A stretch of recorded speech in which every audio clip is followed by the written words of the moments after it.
అందరికీ నమస్కారం అండి. ఈరోజు చెప్పే కథ పేరు పద్మజ వ్యూహం. ఈ కథను రచించిన వారు రవికుమార్ గారు. కథలోకి వెళ్తే, కేశవులకు సరిగ్గా 10 ఏళ్ల వయసులో ఉండగా తన అక్క 12 ఆడబిడ్డకి జన్మనిచ్చింది.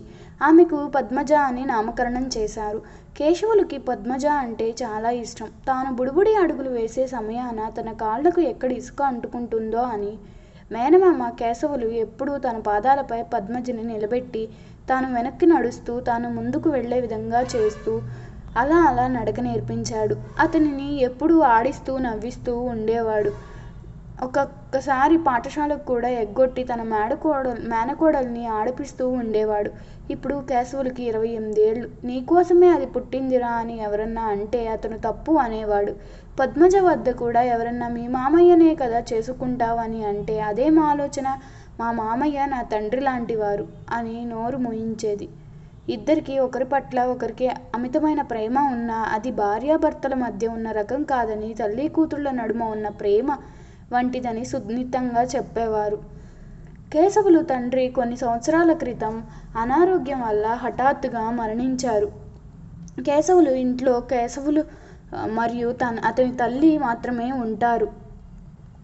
పద్మజ తన అమ్మమ్మ మాత్రం మామకు పెళ్లి చేయాలనే ఆలోచన వస్తే, మామకు తగ్గట్టు ఉండే అమ్మాయిని నేనే ఎంపిక చేస్తాను అని ఇంటి వాళ్ళందరికీ చెప్పేది మేనకోడలు.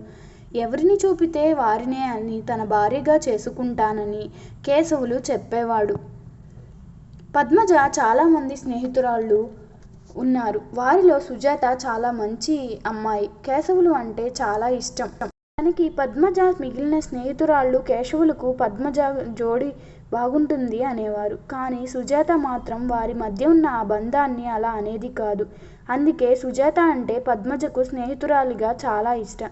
ఒకానొక రోజు సుజాత తన ప్రేమని కేశవులతో నేరుగా వ్యక్తపరచగా, అతను మాత్రం తన పెళ్లి విషయం పద్మజ చూపిన అమ్మాయితోనే అని నిర్మోహమాటంగా చెప్పాడు. తన మేనమామ వివాహంలో పద్మజ నిర్ణయం కీలకమని తెలుసుకున్న సుజాత ఆమెను సంప్రదించుటకు వెళ్ళగా, సుజాత ఆమె అందగత్తె అయినా వెనుక ఆస్తి లేని కారణంగా నువ్వు మా మేనమామకు సరిజోడీ కాదని ముఖం మీదే చెప్పడంతో సుజాత నిరాశ చెందింది. మనసులోనే ప్రేమ దాచుకుని మళ్ళీ ఆ విషయం ప్రస్తావించకుండా ఉంది. కొన్నాళ్లకు పద్మజకు పెళ్లి చేసి వారి మధ్య వస్తున్న పుకార్లకు చెక్ పెట్టాడు ఆమె తండ్రి. దానితో పద్మజ మేనమామకు జిల్లాలో దూరంగా ఉన్న అత్తవారింటికి వెళ్ళింది. కేశవులకు ఆస్తికేం కొదవలేదు. 50 ఎకరాల ఆసామి. ఆ పల్లెటూరులో అతనే అతిపెద్ద ఆస్తిపరుడు. ఒకానొక రోజు ఓ పెద్దింటి సంబంధం తీసుకుని పేరయ్య రాగా ఆమె ఫోటో చూసి పద్మజ తన మామకు వివాహం ఖాయం చేసింది. కేశవులు పద్మజ మాటతో ఏకీభవించాడు. సుజాత ఎన్ని ప్రయత్నాలు చేసినా కేశవులు ఇక దక్కడని అర్థమై నిజాయితీగా తన పని తాను చేసుకోపోతుంది. గొప్పింటి సంబంధం కావడంతో అప్పుడప్పుడు పద్మజ సుజాత వంక నువ్వు సరిపోవు అన్నట్లు చూసి ఆమె బాధపడేటట్టుగా వ్యవహరించేది. ఒకసారి పద్మజ వాళ్ళంతా మసూచి సోకితే కనీసం స్నేహితురాళ్ళు ఎవరూ ఆమె దగ్గరకు వెళ్ళేవారు కాదు. కానీ సుజాత మాత్రం తనని ఆ సందర్భంలో చాలా జాగ్రత్తగా చూసుకుంది. పద్మజ పూర్తిగా కోలుకున్నాక సుజాత వద్ద స్నేహితురాలిగా నువ్వు నాకు సరిపోతావు, కానీ నన్ను నువ్వు సంతృప్తి పరిచినంత మాత్రాన మా మామతో నీ పెళ్లికి అంగీకరిస్తానని మాత్రం అనుకోకు. నా మామకి నువ్వు సరిపోవు అని చెప్పింది. నిజానికి సుజాత స్నేహానికి విలువనిచ్చి ఆమెకు సేవ చేసింది కానీ ప్రతిఫలం ఆశించి కాదు. గొప్పింటి సంబంధం నిశ్చితాంబూలాల వరకు వెళ్ళింది. మంచి ముహూర్తాన గొప్పింటి పిల్ల అయిన శైలజకు 50 ఎకరాల ఆసామి అయిన కేశవులకు నిశ్చితార్థం జరిగింది. లగ్నపత్రిక కూడా రాయించారు. పెళ్లికి ఇంకా 5 నెలల సమయం మాత్రమే ఉంది. 2 నెలలు గడిచిపోయింది. కేశవుల పైన ఆ సమయాన ఓ పిడుగు వంటి వార్త తీవ్ర ప్రభావాన్ని చూపింది. గతంలో తన తండ్రి పక్క ఊరిలో జమీందారు చేయబోతున్న మోసాన్ని గ్రహించలేక అప్పుగా తీసుకున్న ధనానికి బదులు అప్పు తీర్చకపోతే ఆస్తి మొత్తం తీసుకుంటానని షరతు రాయబడిన కాగితంపై సంతకం చేసి ఉన్నాడు.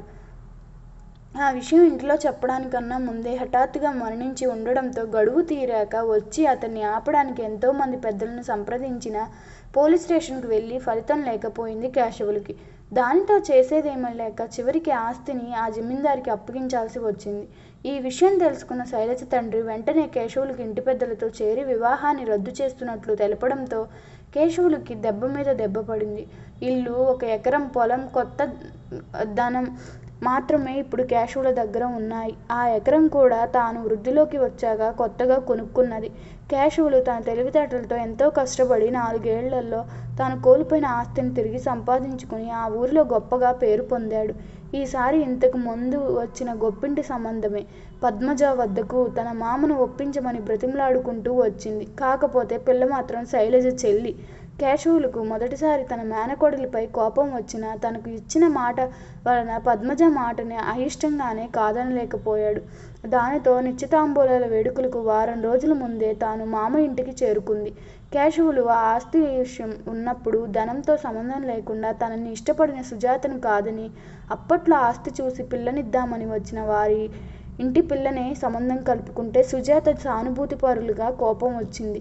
వారు వెంటనే తాడో పేడో తేల్చుకుందామని సుజాతకు చెబితే ఆ మేనమామ మేనకోడలికి మధ్య ఉన్న పవిత్రమైన రక్త సంబంధం తన వలన చెడిపోకూడదని ఆమె వారిని కాదంది.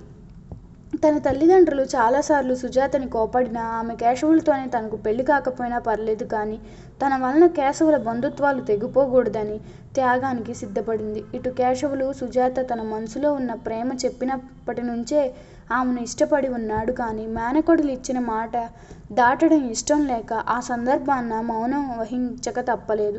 నిశ్చితాంబూలాల రోజు రానే వచ్చింది. కేశవుల ఇంటి ముందు వేదిక వేయబడింది.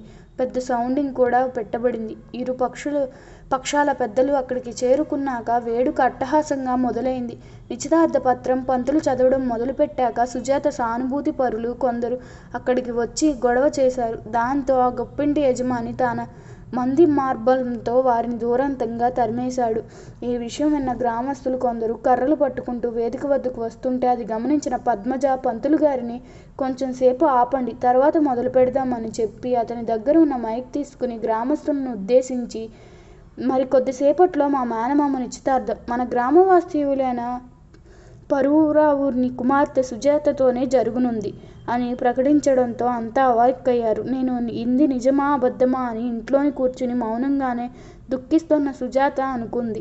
వెంటనే అది విన్న గొప్పింటి యజమాని లేచి పద్మని ఉద్దేశించి అమ్మా, అవి మా పేర్లు కావమ్మా, ఈ పత్రికలో ఉన్నాయి మా పేర్లు అనడంతో మీరొక్క విషయం గమనించాలి, మీ పేర్లు మా ఊరువని నేనెందుకు చెప్తాను అని పద్మజ చెప్పడంతో అంటే వెంటనే నువ్వు చెప్పేది అని అతను కిన్నుడై నిలబడి అడిగాడు. వెంటనే పద్మజ ఆస్తి కోసం కూతుర్ని ఇస్తామని ముందుకు వచ్చిన పెద్ద మనిషివి. రేపు మా మామయ్యకు మీ అమ్మాయితో పెళ్ళయ్యాక ఒకవేళ ఆస్తి కోల్పోతే ఆమె నీతో తీసుకుపోవని గ్యారెంటీ ఏంటి అని అనగానే మేమంత తక్కువ వాళ్ళమా అని అతను కోపంగా కనుగుడ్లు ఉరిమాడు. నిజానికి నేను ఉన్నాళ్ళు భ్రమపడ్డాను. వెనుక ఆస్తి ఉండి గొప్పిళ్ళు అని పేరు పెట్టుకున్నంత మాత్రాన అందరూ గొప్పోళ్ళు కారని నేను తెలుసుకున్నాను. ధనం లేని గుణవంతుల కన్నా గొప్పోళ్ళు లేరని కూడా తెలుసుకున్నాను.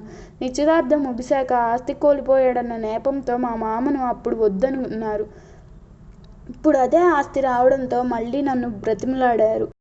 నేను వద్దని అసహించుకున్నా. ఇప్పటికీ నన్ను నిలదీసే హక్కు ఉన్న మా బంధాన్ని విడదీయడం ఇష్టం లేక తన ఇంట్లో వెక్కి వెక్కి ఏడ్చుకుంటూ ఆశలు కోల్పోయిన నా స్నేహితురాలి పట్ల నేను చూసిన అపరాధానికి సిగ్గుపడుతూ గ్రామస్తుల ముందు ఆమెకు క్షమాపణలు చెబుతున్నాను. సుజాత ఒక్కసారి ఇక్కడికి రా అవి అని అనగానే సుజాత పరుగున ఆ వేడుక వద్దకు చేరుకుంది. వెంటనే పద్మజ ఈ ముహూర్తానికి మామ నిశ్చితార్థం అనుకున్నాను, కానీ పెళ్లి జరగబోతుంది అంటూ ఆమెను వేదికపైకి రమ్మని పిలిచి సుజాతకు తాళిబొట్టు కట్టమని మామకు మనస్ఫూర్తిగా చెప్పింది.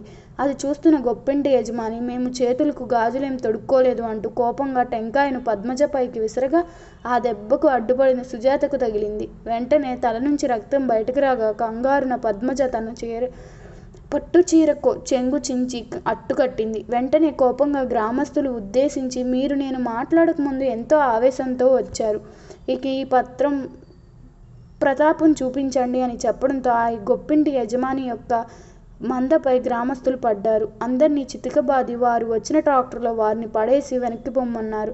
ఇష్టం లేని పెళ్లి చేస్తుండడంతో ఆ యజమాని కూతురు ఆ వేదిక నుంచి ఎప్పుడో వెళ్ళిందో తెలియదు. కానీ ఈ ట్రాక్టర్లు ఊరి పెలుమైర జారగా పక్కన ఓ కుర్రాడితో మెడలో తాళిబొట్టుతో వరమాలతో ఆ యజమానికి దర్శనమిచ్చి గొప్ప షాక్ ఇచ్చింది. ఊరి సమక్షంలో సుజాతకు క్షమాపణలు కోరిన పద్మజ కాళ్ళపై పడుతుంటే ఆపిన సుజాతతో ధనమే గొప్ప అని అనుకున్నాను, కానీ నేను లేకపోయినప్పుడు మా మేనమామకు ఎంత సహాయం చేశావో అంతా విన్నాను.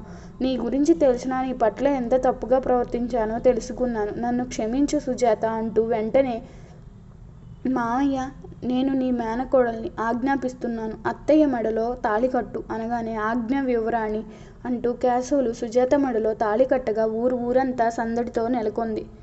ఈ కథ మీకు నచ్చినట్లయితే నా ఛానల్ను సబ్స్క్రైబ్ చేసుకోండి. అలాగే మీ అభిప్రాయాన్ని కామెంట్ రూపంలో తెలపండి.